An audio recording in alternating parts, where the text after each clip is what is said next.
Começa agora o programa 20 Minutos com Breno Altman.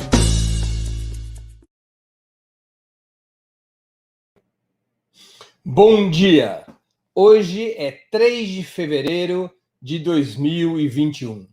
Terei a honra de entrevistar José Genuíno, presidente do PT entre 2002 e 2005 e ex-deputado federal. Militante estudantil, guerrilheiro no Araguaia, professor de história e possivelmente o mais prestigiado parlamentar da história petista, Genuíno é uma figura de referência na esquerda brasileira. Será a terceira de uma série de entrevistas com os presidentes do PT, por conta dos 41 anos da criação desse partido, que aniversaria no dia 10 de fevereiro. Quero agradecer a todos que pelo Facebook e pelo Twitter me sugeriram perguntas para o encontro de hoje. Várias foram incorporadas às questões que farei. Bom dia, Genuíno, e muito obrigado por atender nosso convite. Bom dia, Breno. É um prazer, uma satisfação ser entrevistado por você, participando desse programa e uma maneira de participar dos 41 anos do aniversário do PT. Genuíno, o PT nasceu nos anos 80, rompendo com a chamada oposição liberal burguesa à ditadura e se isolando dos demais partidos de esquerda ao tomar esse rumo. Boicotou o Colégio Eleitoral de 1985, fez oposição cerrada à Nova República com Tancredo ainda no hospital e votou contra a Constituição de 1988. Você era parlamentar e um constituinte de muito destaque. Foram decisões acertadas? Foram decisões acertadíssimas. Isso tem a ver com algumas coisas mais profundas do nascimento e da história do PT. E eu costumo dizer, Breno, que o PT nasceu e se viabilizou porque não teve medo de ser PT.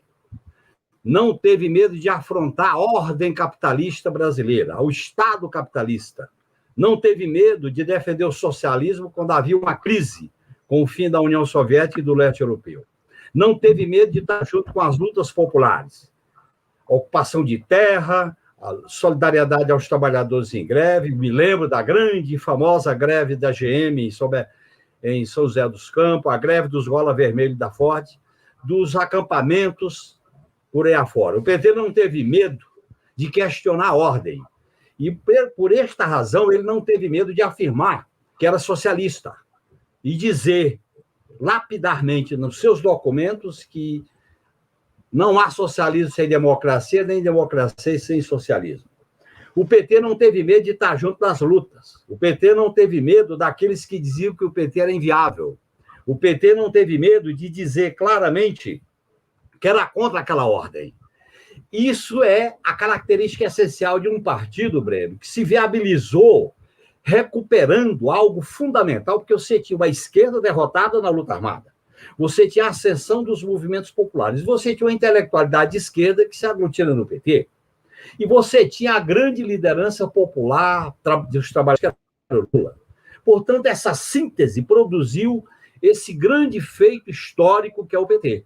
Agora, esse grande feito histórico é marcado por uma disputa política, ideológica, de um partido que teve coragem política, teve percepção política e teve uma decisão, a partir dos consensos, de colocar de maneira clara no seu documento estratégico o objetivo estratégico do PT, o socialismo. Isso colocado em 87, às vésperas do fim da União Soviética de 89, de colocar claramente que nós, o PT, era contra aquela ordem. E nascia ali, Breno, o principal instrumento político de oposição à hegemonia neoliberal com o fim do leste europeu da União Soviética e a ascensão de Margaret Thatcher e Reagan. E esses 40 anos de ordem neoliberal que produziu essas grandes crises que nós estamos vendo aí, o PT era o quê? O polo contra essa ordem. Portanto, o PT nasceu negando a ordem, caminhando por fora da ordem. E eu acho que isso é muito importante, porque nós vamos ter que discutir muito essa questão, principalmente no momento atual. Portanto, foram decisões mais do que decisões políticas, foram decisões ideológicas, teóricas e essenciais para viabilizar o PT. Por que que há uma grande aliança de criminalizar o PT? Por exemplo, aqueles que gostam de fazer a luta política com sangue na boca queriam e lutaram para matar o PT. Não só agora. Quando o PT participava das greves, ele era chamado de terrorista, bagunceiro, etc, etc. A direita mais civilizada dizia que o PT era inviável. A intelectualidade social-democrata dizia que o PT dividia as oposições. E um setor da esquerda dizia que o PT estava rachando com os trabalhadores. Tudo isso o PT foi para frente. E eu acho que o grande desafio é que essa história do PT, de 41 anos, ela teve a afirmação desse projeto contra a ordem. E esse projeto, que tem marcas importantes, como essa que você falou, mas tem o quinto encontro, tem a marca, por exemplo, da Constituinte, tem a marca da eleição de 89, da eleição de 94, dos encontros do PT, em que a questão central que permeia todas essas resoluções é o seguinte: o PT quer promover uma transformação estrutural radicalmente democrática e popular para romper com este pacto conservador, autoritário, monopolista e dependente do sistema econômico brasileiro. E eu acho que isso é uma grande vitória do PT quando nós ganhamos a eleição em 2002. Mas... Perdão. Pois...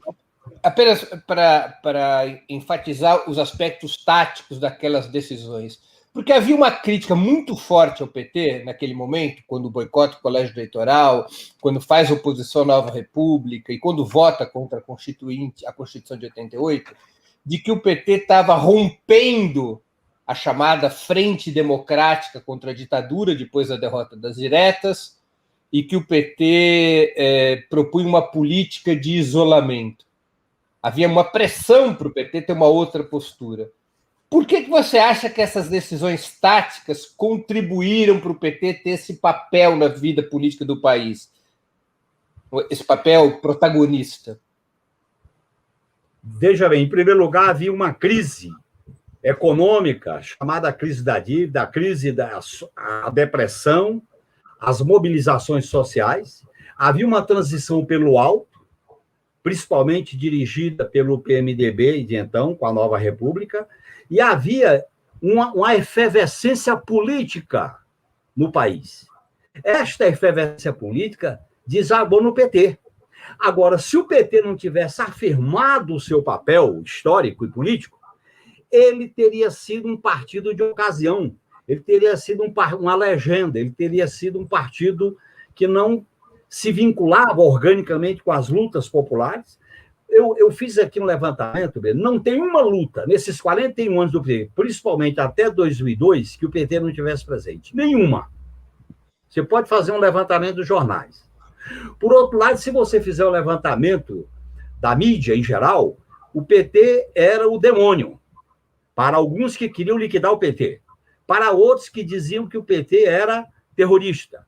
Para outros que diziam que o PT era sectário, não sabia fazer aliança.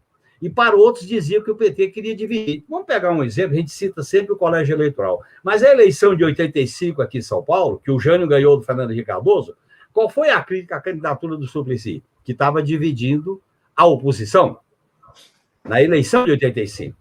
E a eleição de 85, veja bem, vamos pegar a campanha eleitoral do PT, a primeira eleição. Qual eram os três lemas? Emprego, por causa do desemprego e da crise social. Terra, reforma agrária, e liberdade contra a ditadura. Era trabalho, terra e liberdade. Lema da campanha eleitoral de 82 do PT. Essa decisão, o PT simbolizou, representou naquele momento a alternativa democrática e popular, que também se vinculava ao ideal de uma sociedade democrática, socialista, e trouxe para dentro do PT, Breno, eu acho que é importante, a efervescência, inclusive, teórica, que brotava na esquerda por causa da crise das revoluções, da crise do socialismo real. Portanto, essa é uma grande virtude que marcou a história do PT. E se o PT se viabilizou, veja bem, o quinto encontro, a Constituinte, a campanha do Lula de 89, a campanha de 94, o PT teve a coragem de criticar o Plano Real. A questão, por exemplo, da eleição da aliança com o Brizola, de 94, a questão a questão de 98, aliança com o Brizola. Portanto, o PT, ele era e é, a finalidade do PT é ser o grande instrumento político que se constituiu combatendo radicalmente a ordem neoliberal. Quando veio a hegemonia neoliberal, com as reformas do FHC, primeiro com o Collor, e nós fomos fundamentais para derrotar o chamado pacotão do Collor, que eram as primeiras iniciativas neoliberais. Depois fomos combatentes da reforma neoliberal do Fernando Henrique Cardoso. E depois nós construímos essa alternativa. É claro que isso não foi fácil. Veio as disputas dramáticas do PT, como a questão do presidencialismo, como a questão da revisão constitucional, com a própria Constituição de 88, e o PT soube administrar aquilo. Eu me sinto à vontade, Breno, porque naquelas posições eu flertava com uma aliança com o liberalismo social, com uma certa social-democracia, numa aliança com o PSDB. Mas o PT manteve, eu reconheço isso, o fio condutor de um projeto estratégico contra a ordem. O que isso tem a ver com o momento que nós estamos vivendo? Contraditoriamente, o PT ganhou a eleição em 2002, de parte resgatando essa história virtuosa, mas, ao mesmo tempo, fazendo uma releitura com a Carta aos Brasileiros de 2002. E aquilo ali era uma inflexão de mudar a ordem por dentro da ordem. E nós sabemos o resultado dessa inflexão.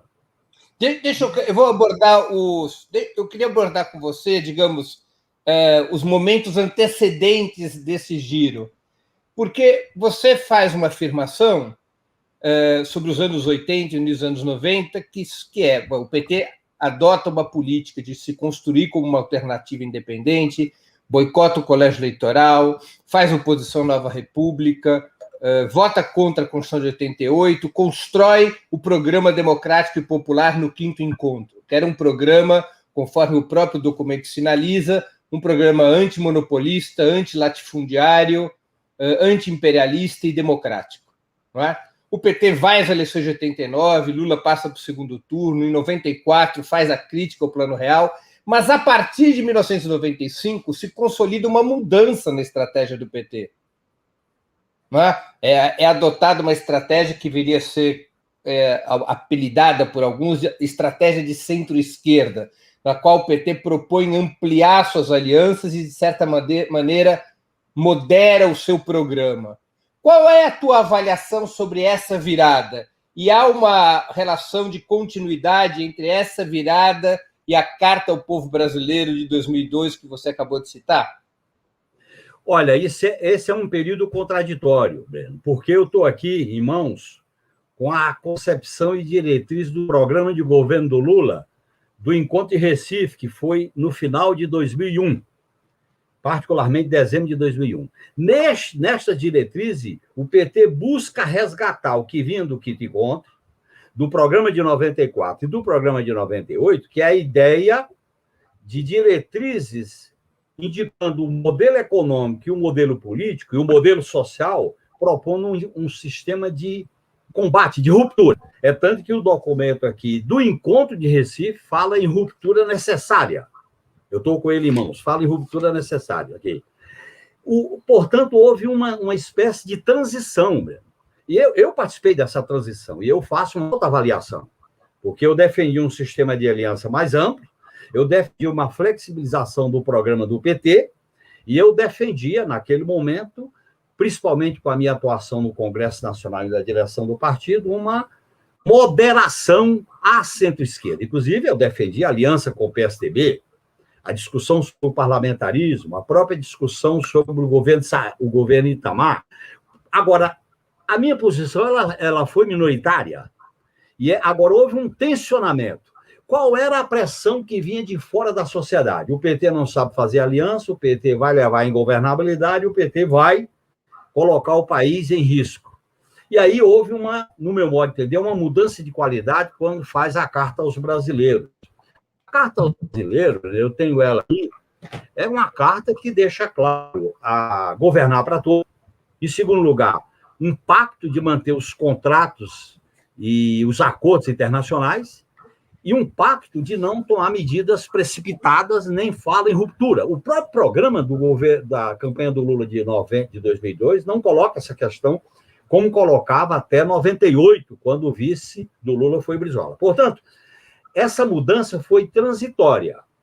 E nessa mudança transitória, eu participei dela, por isso que eu faço uma alta avaliação, ela não tirou o PT de uma vertente que está na raiz do PT, que é essa vertente de ser contra a ordem.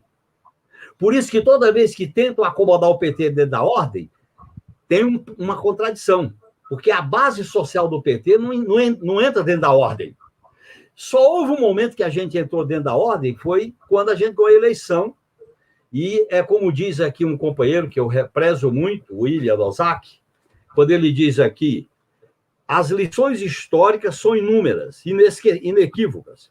Quando as forças progressistas passam pelo poder sem mudar a estrutura do Estado, elas ficam permanentemente expostas aos riscos de serem capturadas por ondas autoritárias, conservadoras e neoliberais. E foi isso que aconteceu.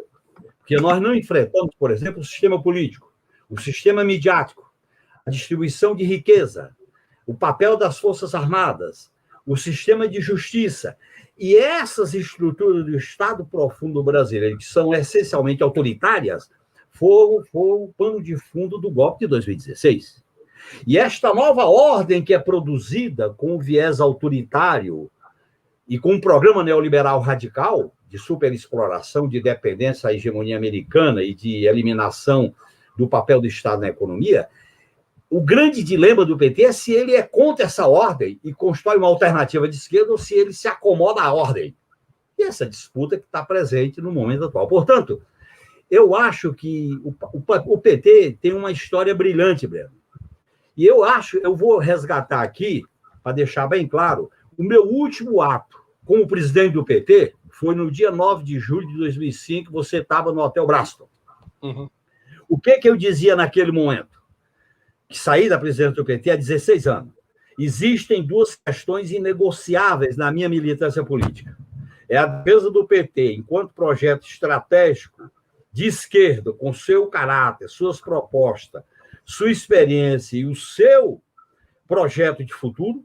E a segunda questão, a defesa do que representa para o Brasil o presidente Lula.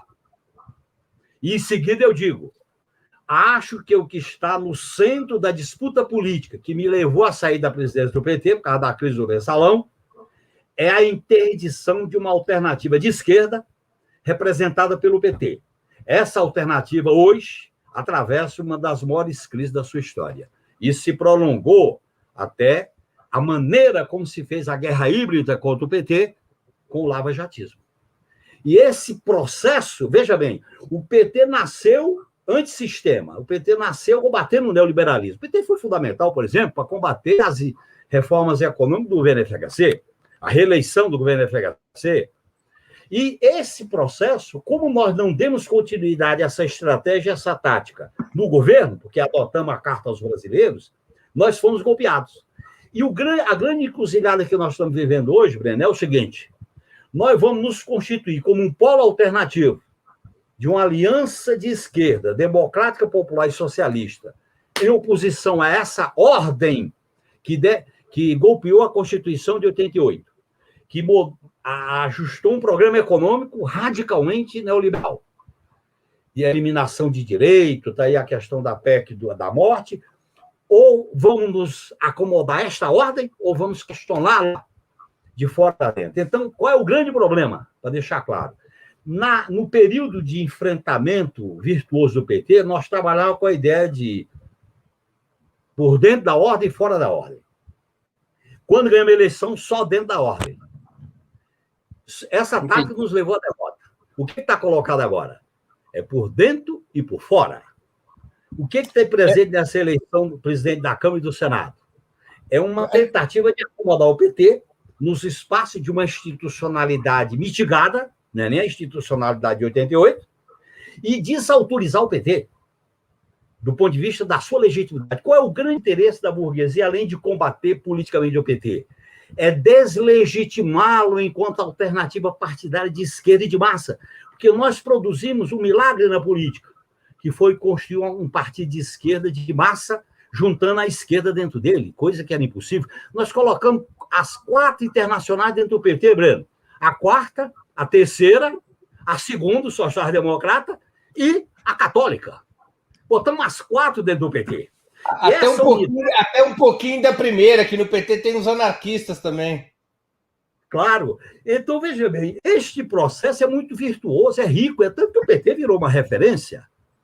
E essa referência foi uma mistura virtuosa do debate. Por exemplo, nós criamos o direito de tendência no PT, que foi fundamental para que a esquerda participasse desse processo. Então, nesse sentido, o PT tem que fazer um resgate. Agora, todo resgate, Breno, ele é renovador. Claro. Esse resgate é renovador e, ao mesmo tempo, de alta avaliação. Eu, por exemplo, topo o desafio de fazer uma avaliação do PT. Eu topo fazer uma avaliação da experiência nossa de governo, porque essa avaliação do PT é, ao mesmo tempo, um combate aos interesses da burguesia. Eu quero discutir o seguinte, eu faço uma avaliação, porque nós não metemos a mão no monopólio midiático da mídia. Nós não fizemos uma reforma partidária, nós não mexemos na distribuição da riqueza, nós demos autonomia exagerada ao Ministério Público, ao sistema de justiça e à Polícia Federal. Nós não mexemos na tutela militar. Esta avaliação eu faço, porque quando o PT faz uma autoavaliação, é também de combate. Eu vou fazer avaliação do pecado? Não. Eu faço a avaliação da política.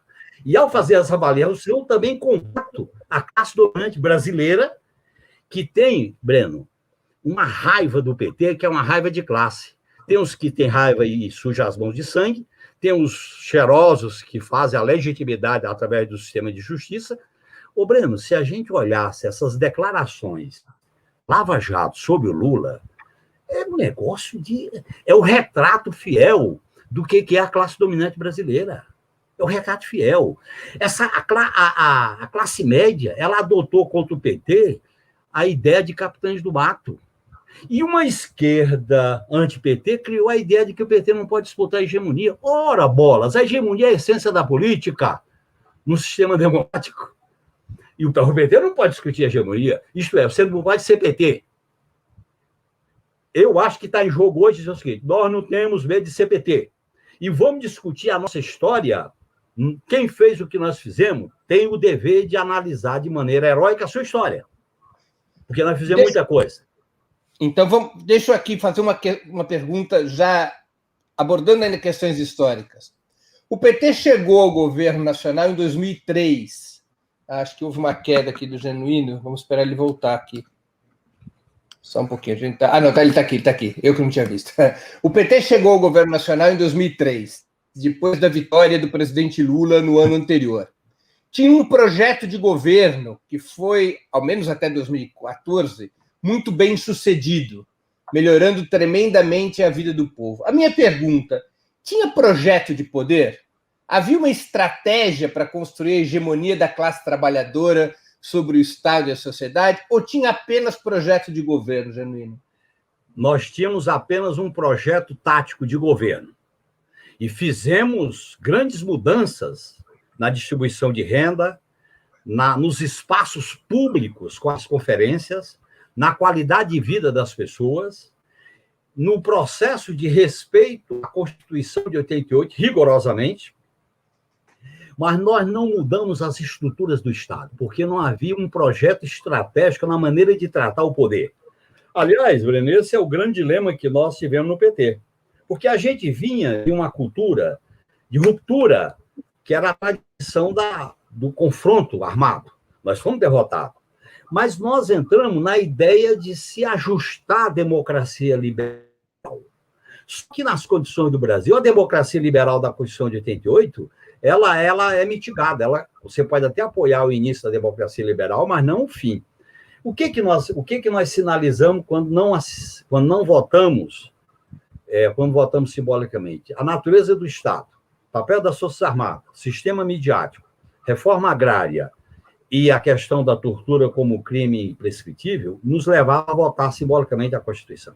Portanto, as questões de Estado... contra a Constituição, né? As questões de Estado tinham que estar presentes quando a gente governou. E aí tem sentido aquela frase do Ilha. Quando você chega ao governo e não muda as estruturas do Estado, você será golpeado pelo Estado. Foi assim com Allende, no Chile, que fez um movimento mais radical. Foi assim aqui no Brasil, em 64, com o Goulart. Foi assim em outras experiências. Portanto, qual é o dilema? Não é voltar à ideia da insurreição ou da guerrilha. É você ter uma postura de criar institucionalidade, tensionar a democracia, criar instituições sob controle público, criar mecanismos de participação popular. Por exemplo, nós entramos numa institucionalidade que, no caso do Brasil, é mitigada, ela é precária. Mesmo com a Constituição de 88, nós tínhamos que ter uma visão mais profunda de como radicalizar as instituições.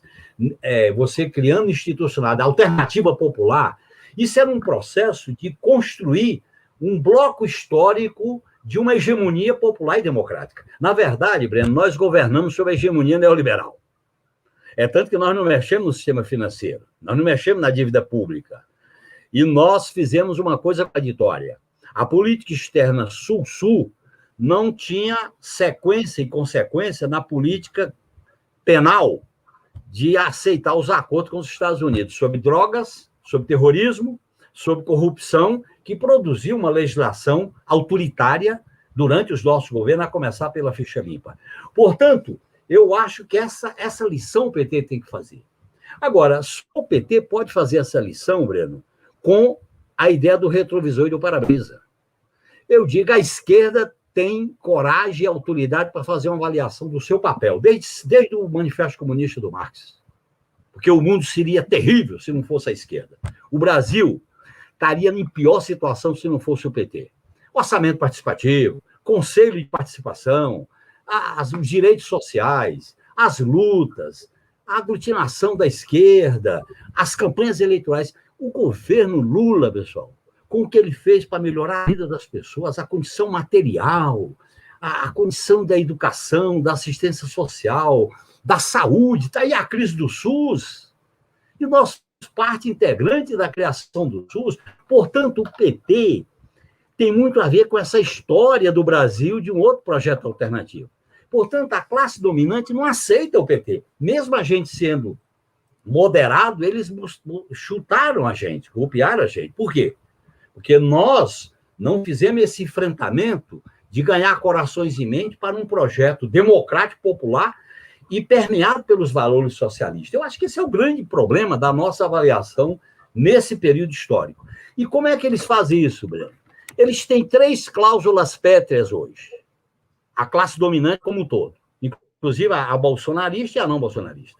Veto ao Lula, veto à esquerda e o programa econômico neoliberal.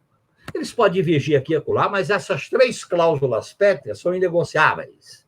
Portanto, ou nós construímos uma alternativa de esquerda, ampla, competente, eficaz, ou então nós vamos ficar enfeitando o bolo da elite. Aliás, a classe dominante brasileira, Breno, tem uma tradição no Brasil. Ou a esquerda é eliminada, ou a esquerda é cooptada. O PT quebrou com essa tradição. Veja bem, 35, acabaram com... Mataram os comunistas e prenderam. O que aconteceu com o Estado Novo? O que aconteceu nos anos 70 com a esquerda? O PT nasceu dizendo, nós nem vamos ser domesticados, nem vamos ser esmagados.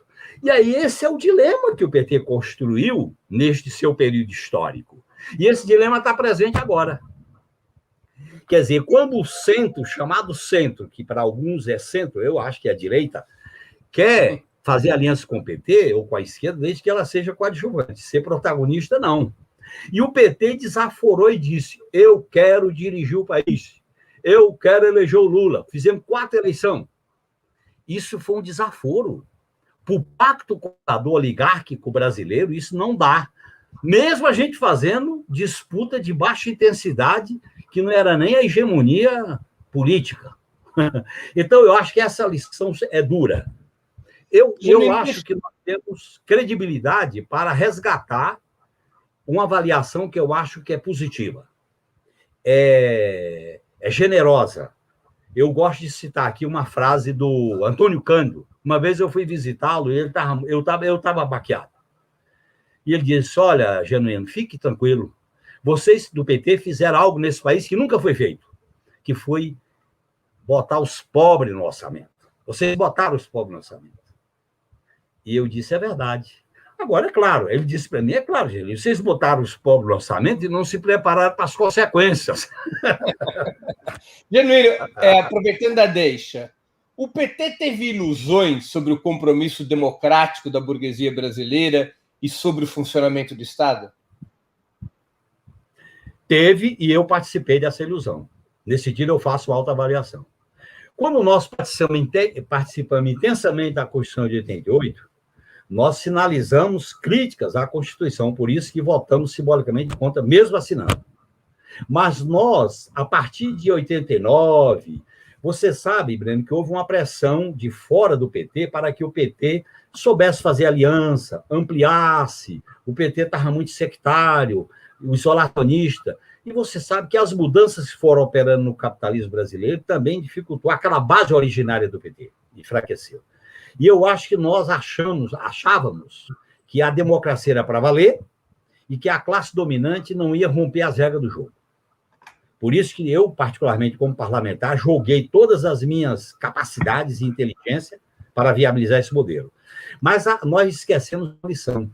A classe dominante brasileira, para salvar um modelo capitalista, monopolista, finalizado, independente, principalmente com o novo elemento da hegemonia americana, ela não tem escrúpulo.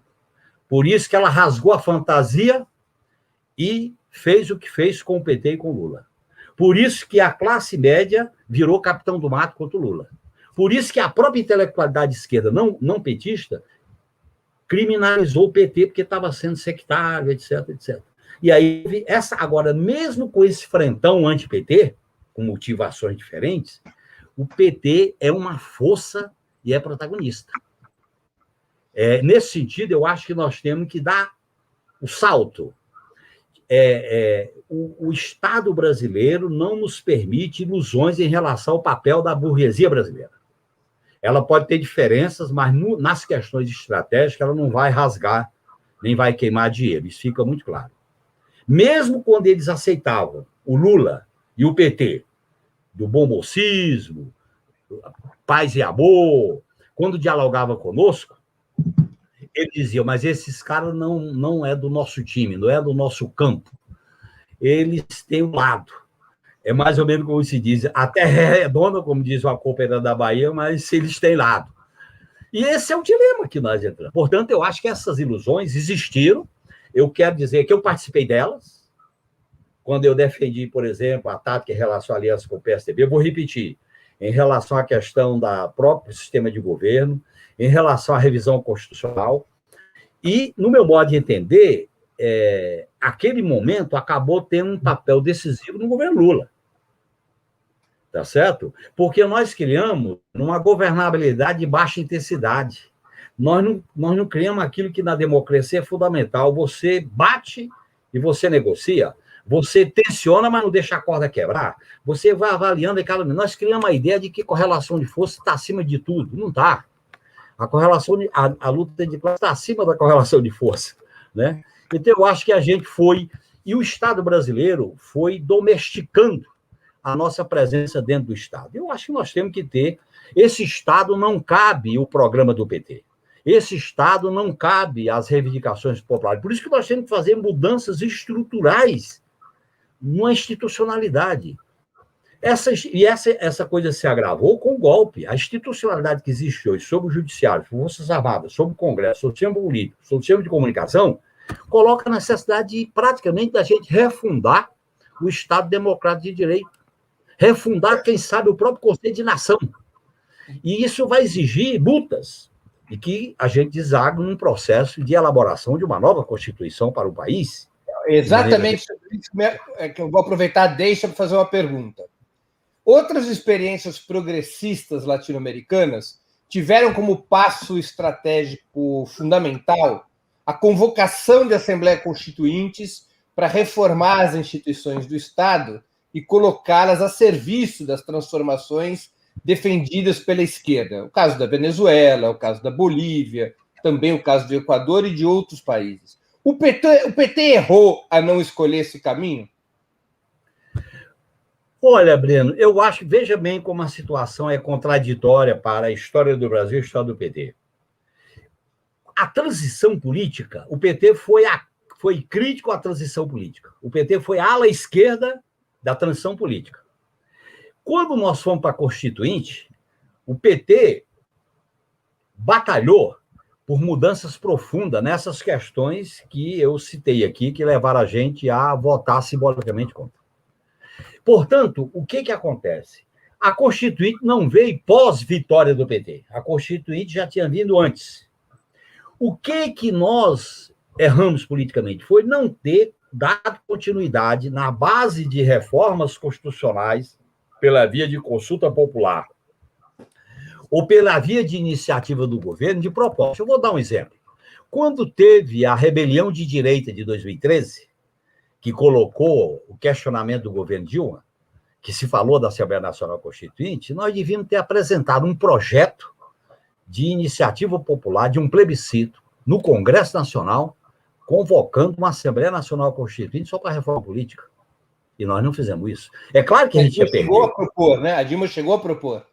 Chegou a propor, mas a bancada, o PT, não bancou isso no Congresso, porque não podia ser iniciativa do Executivo. Eu vou dar exemplo. Por exemplo, perdemos a CPMF. Nós devíamos ter apresentado uma proposta de tributação de juros e dividendos, porque a direita derrotou a CPMF do Senado. Aí as pessoas dizem, não, vocês perdem. Mas quando você governa, tem coisa que você ganha e tem coisa que você perde. Mas você sinaliza a disputa de corações e mentes para um projeto de mudança mais profunda. Nós passamos a ideia que os espaços institucionais eram suficientes para as mudanças que nós estávamos implementando.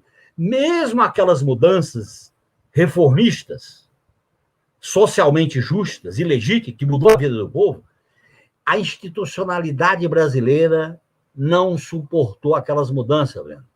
Era preciso aumentar recursos para viabilizar os programas sociais. Era preciso reforma do sistema de riqueza. Era preciso enfrentar a dívida pública. Era preciso enfrentar o sistema financeiro.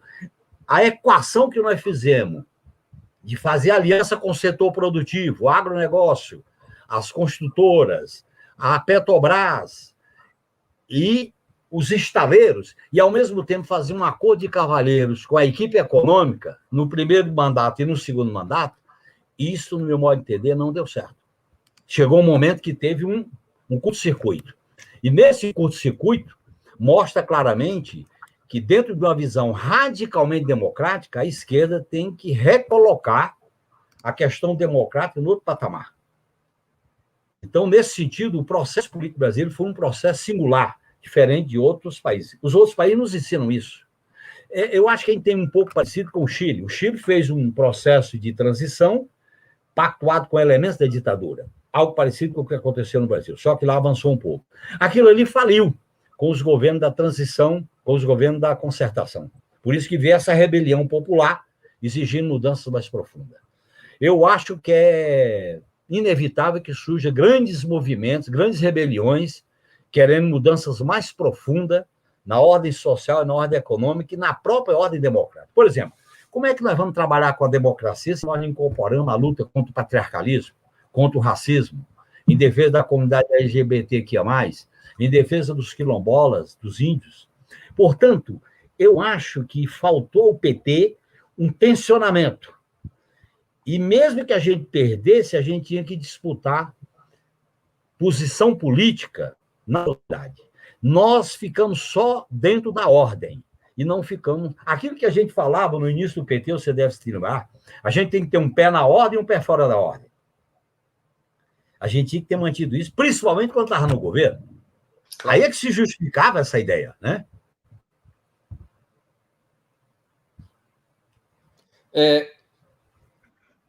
Eu queria te fazer aqui uma outra questão.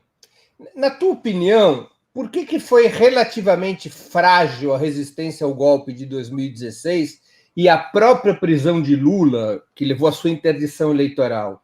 Por que a esquerda brasileira não conseguiu se opor ao golpismo com a mesma energia, por exemplo, que a esquerda da Venezuela ou da Bolívia agiram? Primeiro, Breno, porque quando teve a eleição, que foi uma verdadeira guerra em 2014, qual era a conclusão política? Nós devíamos ter chamado a atenção que havia uma tentativa de rompimento das regras do jogo e conclamar o povo à mobilização. Segundo, isso exigia um programa econômico e social que dialogasse com as reivindicações populares, e não o programa do Levi como ministro da Fazenda. Terceiro, indo mais longe, quando surgiu, em 2008, a crise do sistema capitalista, que o Lula chamou corretamente de marolinha, e o Lula chama de marolinha, elege o Haddad, prefeito de São Paulo, derrotando o Serra na cidade quatrocentona, e elege a Dilma em 2010. Qual foi a cabeça da classe dominante? Opa, com esse cara aí, essas regras do jogo ele ganha toda. Vamos romper com as regras do jogo. A gente tinha que ter preparado a resistência acumulativamente. Olha, está acontecendo isso, vamos nos mobilizar. E eu acho que nós tivemos uma radicalização da ilusão que marcou a nossa presença no governo. E essa ilusão chegou ao ponto da gente dizer, não vai ter golpe.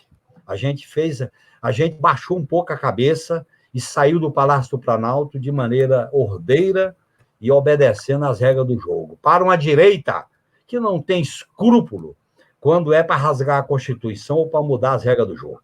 A gente vê o que aconteceu quando o Lula foi proibido de ser ministro da Casa Civil pelo Supremo Tribunal Federal. A gente viu o que esse juiz da Lava Jato fez com esses vazamentos que estão acontecendo agora. A gente viu o que os programas de televisão fizeram. Tudo isso nos levava a ter um enfrentamento político. É claro que esse enfrentamento político que teve na Bolívia promoveu uma resistência e você vai, numa resistência, você avalia as condições de avançar ou de recuar. Que, no caso da Venezuela, é uma questão nova que a gente tem que analisar, porque, no caso da Venezuela, além da disputa política eleitoral, teve a disputa de órgãos de Estado, porque aí entra uma questão nova para a esquerda. Você, para dirigir reformas estruturais, tem que ter força. Força é mobilização, organização social, organização do bloco histórico, mas tem que ter força no sentido da força. E eu acho que isso... A força da força. E eu acho que essa lição, o Chávez e o Maduro deixaram muito claro, inclusive em relação ao Chile, do além, o grande movimento de massa que foi, porque a direita latino-americana, o Breno, ela não convive com a democracia. O que essa direita faz com o mito do Getúlio? Eles não suportam nem o mito do Getúlio. Eles deram um golpe aqui, numa lapada só, eles querem destruir Getúlio, Lula, os programas sociais, a Constituição de 88. Quer dizer, não dá. Ou nós temos consciência que a nossa luta é radical, a nossa luta é séria, a nossa luta exige muita força, esses atalhos que a gente vai criando acabam nos desarmando. Por exemplo, eu acho que nós criamos uma ilusão nos anos 90, até o ano 2000, nós criamos uma ilusão em relação às instituições do Estado. E demos muita força à alta burocracia do Estado, tipo o Ministério Público, achando que eles iam ser o contraponto para a tutela militar. E nós adotamos uma espécie de moralismo transformador da sociedade. Isso não muda. A sociedade muda com luta social, com luta política. Isso acabou golpeando o PT. É o chamado partido dos 3P, partido dos privilégios e das prerrogativas. Então, nesse sentido, eu acho que o processo político que a gente vive é muito rico. Eu acho que o PT ele tem uma riqueza na sua história, tem uma riqueza na sua experiência de governo, e é correto dizer que nós fomos derrotados, fomos derrubados pelos nossos méritos, os nossos erros facilitaram a derrota. Mas os méritos, o Breno, botar 65 milhões de pessoas no orçamento, Bolsa Família, salário mínimo, luz para todo, cisterna, ciência sem fronteira, conferências, SUS, assistência social, universidades. Quer dizer, nós mudamos o Brasil e o povo. Agora, estas mudanças, que foram significativas, e nos orgulhamos delas, precisava ter uma correspondência na disputa política. Foi a não correspondência disso da disputa política que nos levou a esse massacre que continua. Ô, Breno, o PT, na história da democracia liberal, é o partido mais massacrado mais massacrado. Pode pegar, 16 anos. Levante todas as manchetes, levante todas as revistas, levante todo o inventário da política brasileira. Agora, uma coisa é certa, eles são consequentes, porque eles sabem o que significa o PT. Veja bem, diante de tudo que fizeram, o PT entra na disputa da Câmara e do Senado, porque era importante para eles botar o PT. E o PT devia se valorizar mais e dizer qual é o nosso projeto, qual é o nosso programa. Nós temos que ter independência política, que não é sinônimo de isolamento. Portanto, eu sou otimista com essa história virtuosa do PT. Pois não? Não, conclua. Perdão por interromper. Nós fizemos algo na história desse país que o PCB não conseguiu fazer. Os companheiros que deram a vida na luta armada não conseguiram fazer, e eu homenageei esses companheiros. Os movimentos sociais do início do século não conseguiram fazer. Nós construímos este partido com essa diversidade, com essa generosidade de ter mudado o Brasil, e eles não se contentam com a imagem do Lula. É mais ou menos como os caras fizeram com o Vargas. Quando eles viram que o Vargas era figurinha de calendário na parede dos camponeses e dos trabalhadores, tem que eliminar a Era Vargas. Era o discurso do FHC, se lembra? Claro. Para as reformas neoliberais era acabar com a Era Vargas. Agora eles querem acabar com a Era Lula. Porque a Era Lula é o símbolo da justiça, dos direitos, da tolerância, da democracia. A memória condena a classe dominante brasileira. Por isso que ela tem medo da memória. Desde o Rui Barbosa, que dizia, vamos acabar com esse negócio de documentos sobre quilombola, que se pega mal. Genuíno, quais as lições, sinteticamente, que você tira desta derrota, que foi o golpe de 16? Você propõe uma nova estratégia para o PT e para a esquerda brasileira? Eu proponho uma nova estratégia, um novo caminho, que pegue e resgate o programa estratégico do PT, das suas elaborações do quinto encontro, do sexto congresso, dos programas do PT na campanha eleitoral de 89, de 94, inclusive as grandes contribuições que foram dadas pelo companheiro Marco Aurélio Garcia na campanha de 94, eu tenho esse documento até hoje, e a gente procure reelaborar um programa do PT analisando as novas condições do capitalismo brasileiro, da hegemonia neoliberal, da acumulação financeira do capitalismo e da recolocação do Brasil no cenário na geopolítica mundial. Nesse sentido, nós temos que fazer uma reelaboração. Essa reelaboração exige uma estratégia de enfrentamento das instituições da ordem autoritária, conservadora, que está em curso a partir do golpe. Deixa eu te pedir só uma coisinha técnica. Se você pudesse recolocar a tua câmera, porque ela está descendo e teu rosto está começando a sumir. Melhorou? Perfeito. Tá ótimo. Então, essa estratégia, ela exige de nós uma recolocação da democracia relacionada com as transformações antimonopolistas, com as transformações de soberania nacional, com a integração sul-americana, com o Estado do bem-estar social, com o desenvolvimento econômico, com justiça social. E esse programa, nas condições do capitalismo, que está passando por uma crise profunda, ele tem que ter um sentido de questionar a ordem capitalista neoliberal. E a esquerda não deve ter medo de usar a palavra socialismo. Essa palavra maldita tem que ser usada com orgulho pela esquerda. Tá certo? E, ao mesmo tempo, eu acho que nós temos que ter uma tática de iniciativa de resistência e de acumulação de força. Essa tática tem que ter bandeiras concretas. A vacina já, auxílio emergencial, o fora Bolsonaro e suas políticas, restituir os direitos políticos do Lula, o emprego, uma nova ordem mundial com base nos princípios da autodeterminação, da solidariedade, do multilateralismo, buscar laços com a integração sul-americana. Estas bandeiras táticas, elas têm uma ligação com as bandeiras estratégicas, porque a crise, Breno, ela junta o tático com o estratégico. Ela não separa. E eu acho que nós não devemos ter medo de dizer as coisas pelo seu nome. Por isso que eu acho que há uma oportunidade histórica para que a gente rompa com esse defensismo e tome iniciativas táticas, compreendendo que nós estamos vivendo um período de acumulação de força no plano estratégico. Então, o PT tem que fazer uma reelaboração dos seus documentos à luz da sua experiência. Isso vai exigir também uma mudança na organização do partido.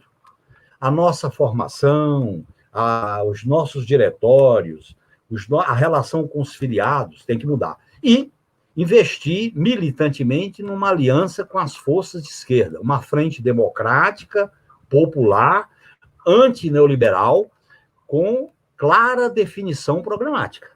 E eu relaciono... Essa questão que eu queria te fazer, me perdoe te interromper, apenas porque é um debate importante na esquerda, não é? Há uma discussão sobre isso, sobre a orientação política para combater Bolsonaro. É frente ampla, considerando que a oposição de direita, a direita neoliberal, está dentro de um suposto campo democrático, ou frente de esquerda? Como é que você se posiciona nesse debate? Eu defendo uma frente de esquerda de natureza democrática, anti-reformas neoliberais, uma frente de esquerda que tem um programa com indicação estratégica clara e, ao mesmo tempo, fazer aliança pontual esporádica. Vou dar um exemplo. Eleição da Câmara e do Senado. Nós poderíamos ter combinado essa tática. A gente lança um programa e uma candidatura das esquerdas. E vamos fazer a disputa política de programa, de papel do Senado e da Câmara, e na reta final a gente avalia qual é a correlação de força para esse ou aquele lado e podemos retirar. Mas nós acumulamos força. A esquerda não pode deixar de ser protagonista. O que está em jogo hoje é se a esquerda é protagonista ou não. Então, na minha visão, a esquerda tem que apresentar uma frente, e se nós tivéssemos feito isso na eleição municipal, nós tínhamos que ter tido um resultado melhor. E quando eu falo frente, é o PT, PSOL, PCdoB, frentes populares, intelectuais, personalidades, movimentos sociais, e dialogar com os partidos de centro-esquerda para construir esse movimento. Agora, a Frente Ampla, Breno, foi derrotada 2 vezes no Brasil. Ela foi derrotada com aquela ideia de manifestos, antes da pandemia, e ela fracassou na eleição da Câmara e do Senado. Fracassou. Você acha que a tática do PT na disputa da Câmara e do Senado foi incorreta? Foi incorreta. Eu acho que nós podíamos ter disputado com base num programa e, no limite, na reta final, avaliar se retirava ou não. Aliás, nós fizemos isso, Breno, quando o PT disputou o comando da Câmara. Olha bem, vou dar um exemplo aqui para vocês. Em 95, emendas da ordem do FHC. Candidato a presidente, Luiz Eduardo Magalhães, excelente presidente da Câmara, respeitava a esquerda. Mas nós dissemos, Luiz Eduardo, nós vamos disputar porque o que está em jogo aqui é o projeto das reformas econômicas e da reeleição. Dito e feito. Porque essa ideia de que a presidência da Câmara e do Senado não tem nada a ver com a disputa política, isso é uma visão equivocada. É como se a luta de classe não entrasse dentro do parlamento. Que bobagem é essa? Outros até dizem que a luta de classe, o bicameralismo está acima da luta de classe. Não dá, né? Então, veja bem, eu acho que nós podíamos, por exemplo, o DEM se dá o luxo de sair do bloco na Câmara e quer que todo mundo feche com o bloco dele no Senado. Por quê? Aí é submissão. Portanto, eu acho que foi uma tática equivocada e que no passado a gente acumulava, tensionava, vê o limite, porque mantém a nossa identidade. Eu acho que é fundamental a gente construir uma tática de acumulação de força. Por exemplo, nós estamos diante de uma crise social profunda. O país corre risco de uma degradação com a fome, com o desemprego, com a crise sanitária e com as mortes.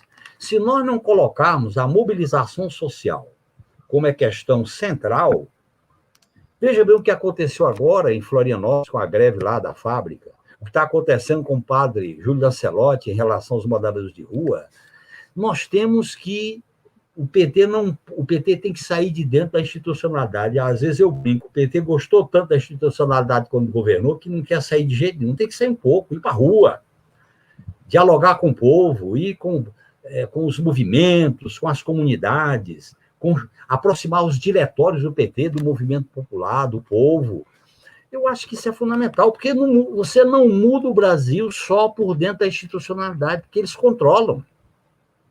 E se você não mobilizar a sociedade, você pode até eleger um prefeito, um governador, sei lá, um presidente. Aí eles montam uma denúncia, propaga na televisão a lógica do criminoso, e aí caça e ponto final. Esse é o método de dominação que a classe dominante tem, é o controle das instituições do Estado. E é um controle sofisticado, porque não suja as mãos com sangue, mas suja porque, na época da ditadura, Breno, começava pelo corpo e chegava na alma. Agora chega na alma, mas chega na alma, depois chega no corpo, né?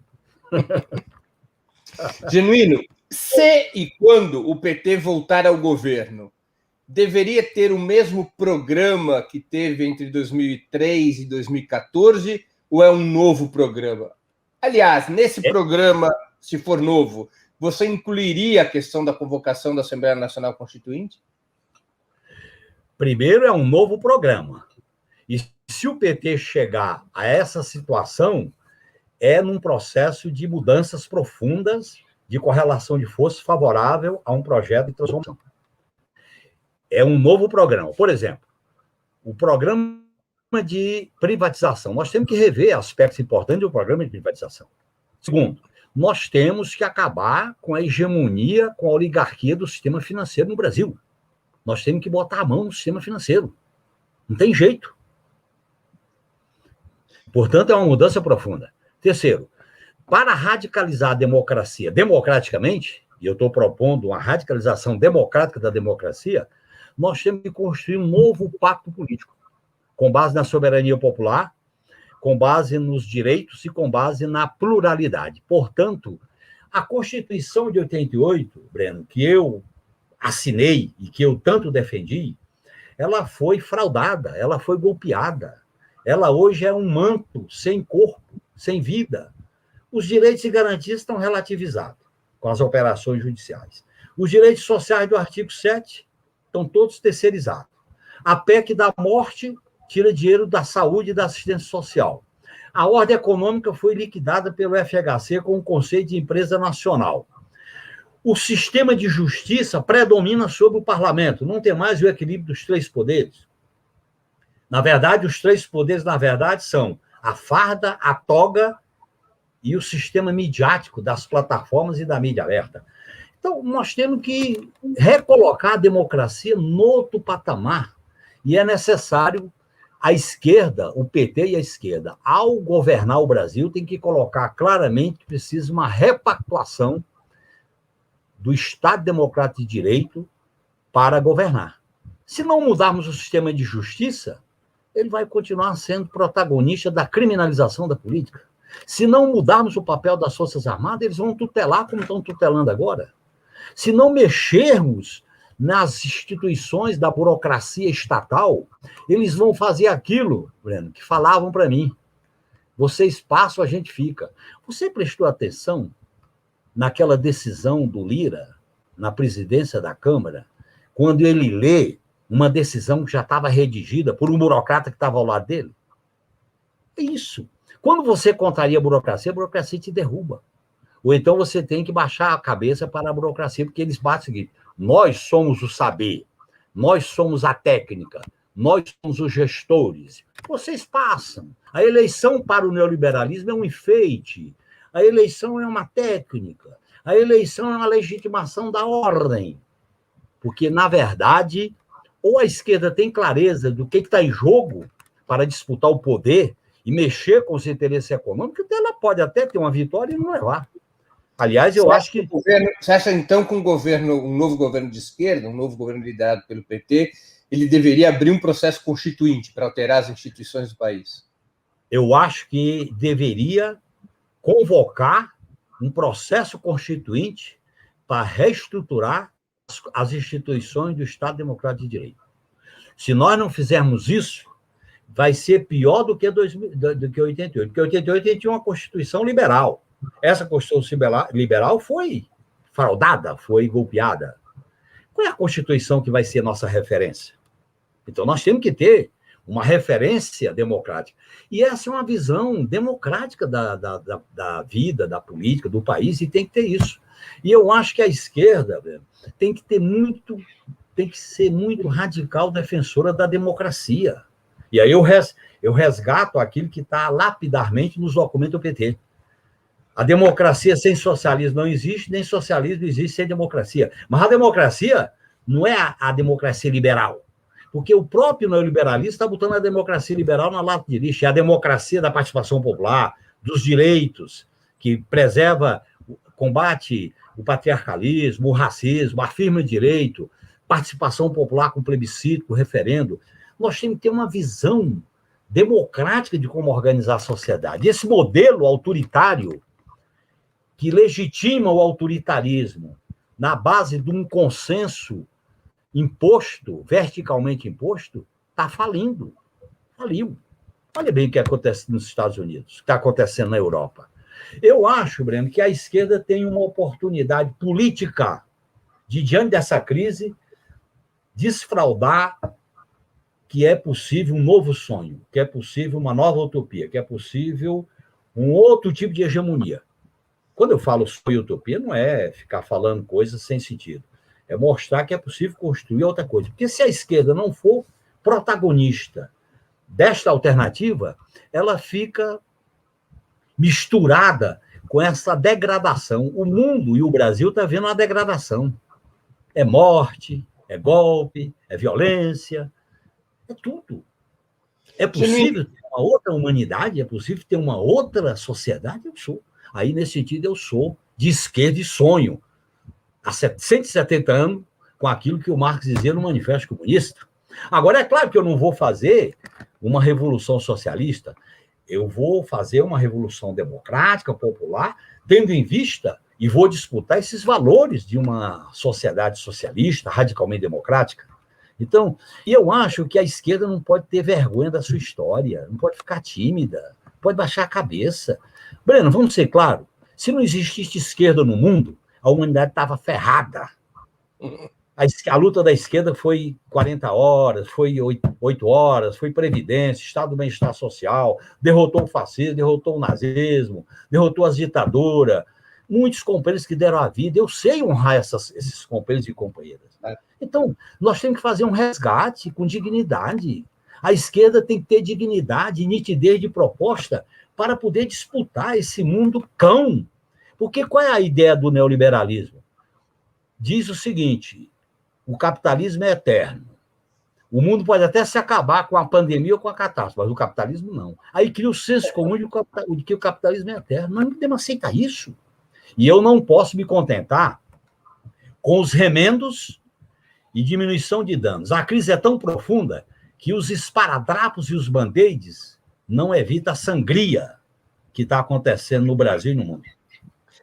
Genuíno, eu só te pedir de novo para arrumar a câmera, vou te fazer uma nova pergunta. Você é um dos principais especialistas da esquerda no estudo das Forças Armadas. O PT e seus governos trataram corretamente a questão militar? Qual é a importância deste tema na situação atual? Não tratou corretamente, e nesse ponto, Breno, eu faço uma autoavaliação. Porque eu era, como deputado da oposição, dialogava com as Forças Armadas e depois no governo. E por que não tratamos corretamente? Primeiro, não compreendemos que a estruturação doutrinária e organizacional das Forças Armadas está muito vinculada com a ideia de um autoritarismo, de uma presença tutelar, de uma presença autônoma dentro das instituições do Estado. E a expressão disso é o artigo 142, em nome da lei e da ordem. Lei e ordem cabe tudo. Nós devíamos ter feito uma luta pela democratização do papel político das Forças Armadas, a subordinação do poder militar ao poder civil, que emana do povo. Nós devíamos ter enfrentado o debate sobre a Comissão da Verdade no início do governo Lula e não 2 mandatos depois. E nós devíamos ter feito um debate político sobre o papel político institucional das Forças Armadas que não levasse a gente a ter ilusão. A gente tem que acabar com essa história, tem militar isso, militar nacionalista, o esquema militar. Isso não existe. A luta política é decidida nas ruas, na organização popular. E a Força Armada tem que estar subordinada ao princípio da soberania popular. Eu sei que isso é muito difícil num país que tem uma tradição autoritária como no Brasil. Então, nesse sentido, nós nos acomodamos ao modus operandi. Eu acho que eu tenho uma avaliação, Breno, que as Forças Armadas elas foram revanchistas desde a transição. Elas não aceitaram a nova república, não aceitaram nem a transição com a Constituição de 88, nem o governo FHC, muito menos o governo Lula e Dilma. Na verdade, eles foram para o acostamento da estrada e esperaram o momento de se recolocar como protagonista. Eu acho que esse momento veio com as articulações do golpe de 2016, que foram antecedidas pela rearticulação da hegemonia americana com a história da nova Guerra Fria, e, ao mesmo tempo, como pretexto à Comissão da Verdade, que existe um problema. A Força Armada Brasileira não aceita qualquer decisão do Poder Civil, por isso que eles têm uma justiça militar. E nós não compreendemos isso corretamente. A própria Comissão da Verdade poderia ter produzido uma disputa da narrativa sobre os crimes de Estado e de como reparar. E eu acho que isso é fundamental na radicalização da democracia brasileira. É claro que um projeto nacional de desenvolvimento econômico, nós temos que incorporar uma visão democrática sobre o papel da Força Armada. Esse predomínio das ações subsidiárias, das ações de GLO, das ações de ocupação das instituições civis do Estado, como está acontecendo, da quantidade de ministério, da saúde, isso aí é um desserviço ao papel da defesa. As Forças Armadas, no mundo de hoje, ela discute vulnerabilidade, não é conceito de inimigo. E vulnerabilidade, no mundo que nós estamos vivendo, é a tecnologia, é o espaço, é a cibernética, é a questão dos mares. Não é questão de ficar ocupando cargo de segundo escalão ou de primeiro escalão no Palácio do Planalto. Isso aí é um desastre, no meu modo de entender. Agora, nós devíamos ter trabalhado. Nós fizemos uma grande iniciativa, que foi a Estratégia Nacional de Defesa. Eu acho que foi um documento brilhante. As bases dele são corretas e são referências, mas essa estratégia foi aceita, mas não assimilada.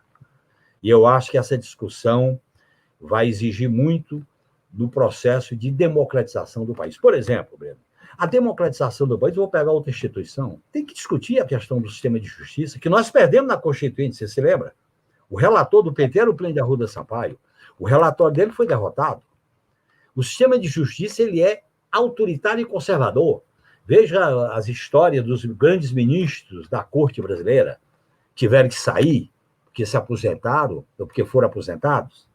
E hoje esse sistema de justiça adquire uma funcionalidade, que é a ordem neoliberal e o impedimento quando a esquerda é protagonista. O que está por trás de toda essa articulação que produziu as operações? O próprio conceito de operação dentro do sistema de justiça é um conceito de guerra. Isso nasceu do Departamento de Estado americano, operação. Só que o conceito de operação militar era tropa, tiro, porta-aviões, satélite. Agora não. É o direito penal do inimigo, é um juiz, é um vazamento, é a mídia e é a destruição das reputações. É um novo tipo de guerra. Então, nesse sentido, eu acho que... E essa questão se relaciona com a questão militar, porque as Forças Armadas sempre foram influenciadas por um conceito de classe média em relação ao moralismo, em relação a achar que a sociedade moralista, a cruzada moralista, como se a sociedade fosse o jardim de Éden, de virtuosos e tal. Não tem luta de classe, não tem conflito. Eleição é coisa feia. Trabalhador ser eleito, mulher ser eleita, sem terra ser eleita. Não, tem que ser o saber. A elite. Isso impregnou. Então, eu acho que nós temos que fazer mudanças profundas e não fizemos. Portanto, eu digo para vocês, o PT abriu uma grande porta para discutir o Brasil. Agora, essa porta foi fechada porque o PT bateu um pouco o pé na porta. Ele saiu com dignidade para discutir essas coisas, apesar de todos os erros que nós cometemos.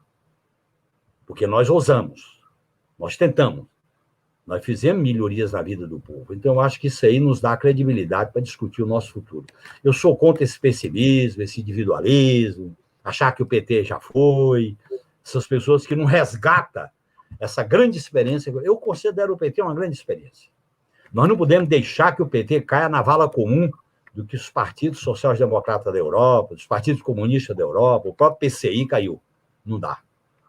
O PT Genuíno, é essencial. Como é que você avalia a saída para essa situação? Você acredita na construção de condições para um forte movimento pelo impeachment de Bolsonaro? Você acredita que o PT deve abraçar a candidatura presidencial do Lula? Em primeiro lugar, eu acho que nós devemos fazer uma campanha pela defesa da restituição dos direitos políticos do Lula. Nós temos que ser muito claros nessa questão, porque tudo indica que pode haver uma manobra, como sempre aconteceu no Brasil, né? Por cima, vamos mudar alguma coisa para que nada mude. Ou como dizia o Antônio Carlos Magalhães, de Minas, não da Bahia, vamos fazer a revolução antes que o povo a faça. O Lula continua sendo maldito. O fantasma do Lula ronda os pesadelos da burguesia brasileira. Porque o Lula, mesmo sinalizando paz e amor, o cara diz o seguinte, bota esse Lula na rua, ele deixa de ser paz e amor. Porque o Lula se alimenta dessa coisa que vem das ruas, do povo. Porque ele é isso. E eu acho que nós devemos... O Lula tem um papel estratégico. O Lula tem um papel fundamental nisso que ele criou, que foi o PT. E eu acho que ele não pode abrir mão desse papel estratégico. E eu acho que o PT também não pode abrir mão da candidatura dele. Como se a gente aceitasse o veto. O veto pode vir aberto ou encoberto. Nós nem podemos aceitar o veto aberto nem o veto encoberto. E, ao mesmo tempo, nós temos que adotar uma tática, e o centro da tática é o seguinte, nós temos que impedir a consolidação e a viabilização de um governo que vai se basear no autoritarismo, no conservadorismo, nas reformas neoliberais e no incentivo às práticas neofascistas. Portanto, o fora Bolsonaro e suas políticas é uma bandeira central da nossa tática. E nós devemos trabalhar rigorosamente, intensamente pelo impeachment. E aí tem as várias formas de como trabalhar. As pessoas dizem, e se não vier? Mas nós temos que impedir a estabilização desse modelo. E ele que está em curso no país, Breno, vai nos levar à catástrofe. Por isso que eu quero lutar para impedi-la. Neste sentido, eu acho que o desafio é 2021. O ano de 2021 será estratégico para essa resistência popular, para que a gente possa fazer esse enfrentamento. E aí eu já coloquei que essa resistência exige frente de esquerda e aliança pontual esporádica. É esporádica, entendeu? Num ponto concreto. Fundeb é esporádico, tá certo? Uma medida arbitrária é esporádico. Fazer isso aí. Aliás, é mais eficaz. Se a gente tiver a ilusão que vai fazer uma frente ampla, os caras não querem, aí desgaste, sectariza. É melhor a gente, o nosso campo é esse, o nosso programa é esse. Topa sentar na mesa para discutir essa bandeira? Vamos sentar. Eu não sou sectário, nem quero isolamento. Pelo contrário, qual é a minha centralidade? É esse governo. Porque você sabe, Breno, que em político você tem que ter a noção de inimigo principal. Agora, a noção de inimigo principal, você também tem que casar com a noção de aliados principais. Claro. Você pode ter o inimigo principal, mas se você tem aliados que não são prioritários, comprometeu o inimigo principal. É verdade. Genuíno, nós estamos nos aproximando do final aqui da nossa entrevista. Vou te fazer uma Lamentavelmente, eu estou tão entusiasmado com essa entrevista. O PT nasceu no final do século XX, mesmo que assumindo uma postura crítica e tendo múltiplas correntes internas, no campo histórico da Revolução Socialista, da Rússia Soviética à Nicarágua sandinista. O socialismo mantém sua validade como perspectiva civilizacional, no teu ponto de vista, e como objetivo de um partido como o PT? Claro que sim. Aliás, se esse objetivo, para alguns é maldito, para mim não é o que fundamenta o nosso caminho, o nosso objetivo. E eu digo aqui claramente que eu procuro me filiar à corrente na história da humanidade que se projetou com o Manifesto Comunista de 48. e passou por todas as intempéries das revoluções, das derrotas, mas tem a coragem de avaliar.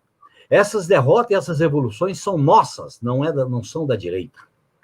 Cuba é nossa, Venezuela é nossa, Revolução Bolchevique é nossa, Revolução Chinesa é nossa, Vietnã é nossa.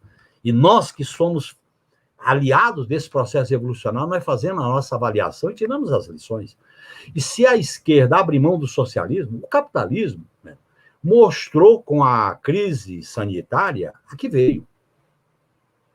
Se isso não for suficiente para a gente defender um outro modelo de organização da sociedade humana e apresentar claramente que esses grandes empreendimentos econômicos têm que ser público, tem que ter controle popular, tem que ter fiscalização pública, tem que ter direção pública, que nós temos que ter um outro modelo de garantir direitos, tal.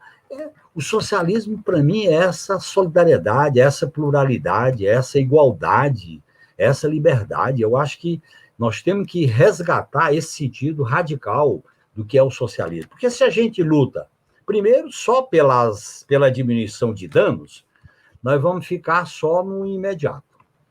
Segundo, se a gente for fazer a reforma no capitalismo, vamos ser derrotados porque o capitalismo já está lá na frente fazendo o reajuste deles. Eliminando direitos, ocupando os recursos naturais, criando geopolítica mundial, fazendo a reestruturação produtiva, como vocês veem agora com a Ford. Veja bem, os caras chegam e dizem, eu vou tirar a Ford do Brasil e pronto. Esse é o capitalismo. Como é que eu vou chegar e dizer, não sai, tem que nacionalizar? Se eu tiver uma visão, vamos nacionalizar, os trabalhadores podem dirigir, ou o governo, ou o Estado, sei lá como fazer. Então, eu digo para você que o socialismo, as bandeiras do socialismo devem estar presentes, inclusive, na nossa luta. Porque o socialismo tem bandeiras, tem valores e é um sistema político. Eu não estou dizendo que a gente comece com o sistema político, mas que a gente tem que chegar nele, tem. No meu modo de entender, a crise civilizatória, a crise ambiental, a crise social, a crise sanitária, que o mundo está vivendo, em que farmacêuticas lucram na Bolsa de Valores quando descobre a vacina, quando não discute patentes, as pessoas morrendo. Para que você viu a OTAN, Breno, na Europa? Quem foi salvar italiano foram os cubanos. Para que você viu os grandes aparatos bélicos da OTAN? Nós temos que dizer para o povo que está morrendo, que está sofrendo, olha, outro mundo é possível. Nós somos sonhadores desse novo mundo. Para mim, isso amarra uma estratégia de transformação revolucionária. E quando eu falo revolução, eu não tenho medo de usar essa palavra. Eu não estou falando de porra louquice, nem de isolamento. Estou falando da ideia de liberdade, da ideia de que as sem-flor desabrochem, da ideia de que as pessoas têm que ser alegres, as pessoas não podem ficar com medo, com preconceito, vendo o outro como inimigo. O neoliberalismo transformou o outro em inimigo. E criou a ideologia do mercado. Você já viu, Breno, como é que os economistas das televisões falam? E o mercado? O mercado não tem CPF nem RG, mas derruba governo, né? Então, nós não podemos aceitar isso. Essa ordem capitalista, nós temos que ser críticos dela. Agora, para a gente criticar a ordem capitalista, nos termos em que está, nós temos que dizer que somos socialistas. Agora, eu não estou dizendo que a gente vai implantar amanhã, mas a disputa é a médio e a longo prazo, a disputa de valores, de causas, de objetivos, para ter uma esquerda lúcida, combativa, corajosa, mas, ao mesmo tempo, ajuizada. Eu sei o que eu vou propor agora. Para mim, agora tem 4 bandeiras prioritárias. Vacina já para todos, emprego, auxílio emergencial, o fora esse governo. É isso. Isso não é socialismo, mas isso desencadeia um processo de acumulação de força. Eu acho que essa relação entre tática, estratégia e programa que a crise faz. Quem fez essa relação, Breno, foi a crise. Você se lembra que nos anos 90, do auge do neoliberalismo, que o mundo parecia uma bola que todo mundo mandava com a globalização, que não tinha fronteira, que o mundo era pequeno, até tinha gente que falava de um Estado mundial. Aquilo ali parecia a paz eterna como Kant pintava. Isso acabou. Isso acabou, Breno. Olha o que os caras estão fazendo na África. Olha os deserdados que estão percorrendo a Europa. Os deserdados. E aí fica o neoliberalismo com as organizações sociais fazendo campanha na televisão para ajudar as crianças, ajudar os famintos, ajudar... É isso. No limite, o capitalismo se penaliza, limpa a barra e faz campanhas humanitárias. Nós não, nós queremos fazer campanhas transformadoras. Eu acho que a esquerda tem uma oportunidade de ser protagonista. Nesse sentido, eu sou otimista, apesar das derrotas e das dificuldades. Genuíno, eu queria te agradecer muitíssimo pela entrevista de hoje. Eu acho que foi uma lição de história, de política e de otimismo da vontade e lucidez da razão. Muitíssimo obrigado, Muito obrigado pelo nosso convite. Eu tenho certeza que todos os nossos espectadores e espectadoras aproveitaram muito essa oportunidade de ouvir você falar. Breno, você estimulou, você conhece parte dessa história, nós somos companheiros de militância política, desculpe falar assim, e também porque eu falei de coração aberto. Eu estou num momento em que eu quero falar, eu quero dizer, eu quero me abraçar com homens e mulheres que não abrem mão de sonhar, que usa aquela frase famosa do Victor Serge: no sistema capitalista, quem se humilha morre. Quem luta tem risco, mas também tem risco de viver. E a dignidade política não tem preço, Breno. A gente aprende isso. Muito obrigado. Encerramos assim mais uma edição do programa 20 Minutos. Hoje nós entrevistamos o ex-presidente do PT, ex-deputado federal, ex-deputado constituinte, José Genuíno, na série de entrevistas com presidentes do PT desde a sua fundação. Eu queria agradecer a todos que apresentaram questões e comentários, em especial aqueles que contribuíram com o Superchat ou aqueles que se inscreveram como membros pagantes do canal do Opera Mundi no YouTube.